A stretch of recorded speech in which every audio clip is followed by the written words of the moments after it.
Buenas tardes, mi nombre es Lady Alejandra Hernández, soy estudiante del Uniminuto, estudio psicología y voy en el sexto semestre. En esta ocasión vamos a hablar sobre los trastornos alimenticios, qué son sus características, el criterio diagnóstico y por qué surgen este tipo de trastornos. Bueno, primeramente, ¿qué son los trastornos alimenticios? Los trastornos alimenticios son manifestaciones que alteran la imagen corporal. Por ejemplo, que las personas se quieren ver más delgadas, que no pueden subir de peso y no comen comida en exceso.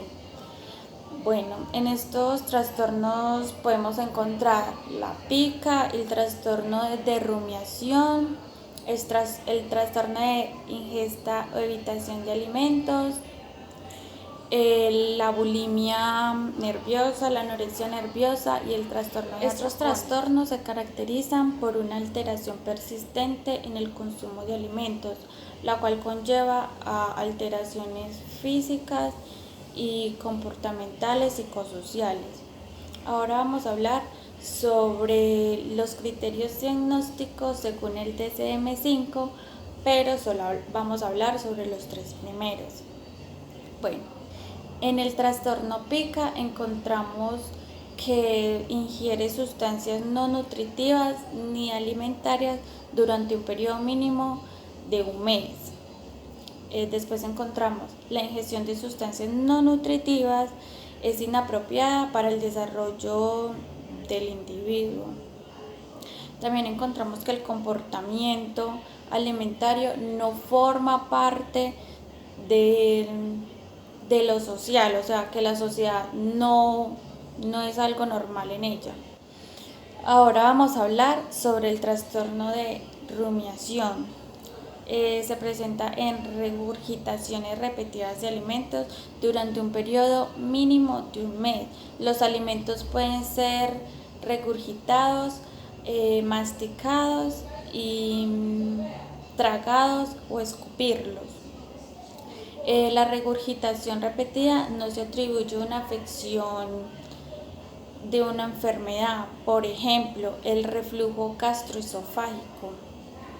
Después encontramos el trastorno de la conducta alimentaria, no se puede exclusivamente en el curso de la anorexia nerviosa, la bulimia nerviosa, el trastorno de atracones o el trastorno de evitación e ingesta de alimentos. Bueno, el trastorno de evitación, restricción e ingesta de alimentos. Primero, el trastorno de conducta alimentaria, la ingesta de alimentos, por ejemplo, interés por comer, preocupación de las consecuencias cuando va a comer y persiste en cumplir adecuadas necesidades nutritivas, por ejemplo, pérdida de peso significativa, deficiencia nutritiva, dependencia de los alimentos y interferencia importante en el funcionamiento. Después encontramos el trastorno nos explica por disponibles o una práctica asociada culturalmente. Después encontramos el trastorno de la conducta alimentaria no se puede exclusivamente en la anorexia, la bulimia nerviosa y no hay pruebas de un trastorno del mismo. Ahora vamos a hablar sobre la anorexia nerviosa. Primero encontramos que es la restricción de ingesta de alimentos de acuerdo a la edad, sexo, peso y que lo encontramos por lo mínimo que es normal en niños, adolescentes. B. Miedo intenso a ganar peso o engordar y interfieren en aumentar peso, incluso si el peso es significativamente bajo. C. Alteración en la forma en que uno mismo percibe su propio peso o constitución. Influencia propia del peso, la constitución corporal de la autoevaluación y reconocimiento de la gravedad del bajo peso corporal. Ahora vamos a hablar sobre la bulimia nerviosa. presenta episodios recurrentes de atracones y vamos a hablar, y por ejemplo los dos primeros, vamos a hablar ingestión en un periodo determinado. Tiene que ser mínimo un mes, de una cantidad de alimentos que es superior a la mayoría de las personas que normalmente pueden comer. Sensación de falta de control mientras ingiere los alimentos. B. Comportamientos compensatorios inapropiados recurrentes que llevan al vómito, uso incorrecto de laxantes y medicamentos. C. Los atracones y los comportamientos compensatorios se producen al menos por 3 meses. Ahora vamos a hablar sobre los trastornos de atracones. Este trastorno manifiesta primero ingestión en un periodo determinado, como digo, mínimo un mes. Ingiere alimentos similares en circunstancias parecidas, por ejemplo, que si están comiendo y alguien come más o le dice que coman más, entonces él simplemente lo va a hacer. Sensación que no puede dejar de comer.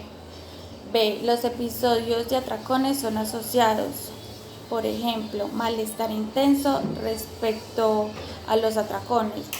Ahora vamos a hablar por qué se presentan los trastornos alimenticios. Estos se presentan por la autoestima, ansiedad, enojo, depresión, soledad, dificultades en las relaciones personales, familiares y que pueden contribuir en el desarrollo de estos trastornos. También están en el rechazo por el peso, de antecedentes de abuso físico, sexual, presiones culturales, por ejemplo, que ahora está muy de moda, no es que hay que tener el cuerpo perfecto y el cuerpo perfecto es estar delgada o estar anoréxico. Entonces estos son algunos factores que podemos presentar. También, por ejemplo, en el factor del colegio, que todas las niñas están delgadas y hay una gorda, entonces bueno, hay que estar flaca, y en este tipo de consecuencias que podemos presentar. Podemos detectar un trastorno alimenticio cuando se empiezan a mostrar actitudes obsesivas respecto a las dietas. Es decir, que la persona sabe que aún siendo perjudicial para su salud, no cesan sus hábitos. Hábitos que consiste como en cortar alimentos en trozos muy pequeños, comer pocas cantidades, restricción significativa de calorías, como son los alimentos las dietas con recuentos calóricos, saber qué cantidad de calorías van a consumir al día, no mezclar alimentos. Otra conducta es comer de pie o ir paseando mientras come, disminución o aumento importante del peso. También es levantarse mientras estás realizando una comida, levantarse varias veces de la mesa, ir al baño. Esto sobre todo es una conducta asociada a la anorexia, que son personas, o a la bulimia, que son personas que comen, luego van a ingieren y van y se provocan un vómito. En cuanto a tener una imagen distorsionada de su aspecto físico, lo que hace que la persona esté constantemente mirándose al espejo, midiendo sus tallas, en la báscula, mirando su peso. Otro factor que también nos va a ayudar a detectar un trastorno alimentario es la presencia de cambios de humor e irritabilidad. Las personas que tienen este trastorno, como la bulimia, la anorexia, una obesidad, entre otros, suelen tener muchos cambios de humor. Si este factor emocional no está asociado a otra causa, entonces podemos empezar a sospechar la presencia de un trastorno alimentario. Estos trastornos conllevan a varios efectos sobre estos trastornos conllevan a profundos efectos emocionales y cognitivos, ya que un excesivo cambio en el peso o una inanición puede producir síntomas como depresión, ansiedad, baja autoestima, obsesión, irritabilidad, como habíamos hablado antes, problemas de personalidad y fatiga. En cuanto a lo social, produce un aislamiento, un deterioro de las relaciones interpersonales, problemas para la adaptación, decadencia a nivel académico, problemas continuos en el hogar y sentirse capaz de cumplir con los deberes, sean laborales o de estudio. En cuanto a las funciones cognitivas, sufren un deterioro importante, como la pobre concentración, alteraciones en la memoria y en la atención, igualmente que en las funciones ejecutivas, y la poca capacidad de reconocer emociones en otras personas. También estos síntomas pueden tardar mucho en solucionarse, aun cuando la persona ya haya vuelto a sus niveles normales de peso.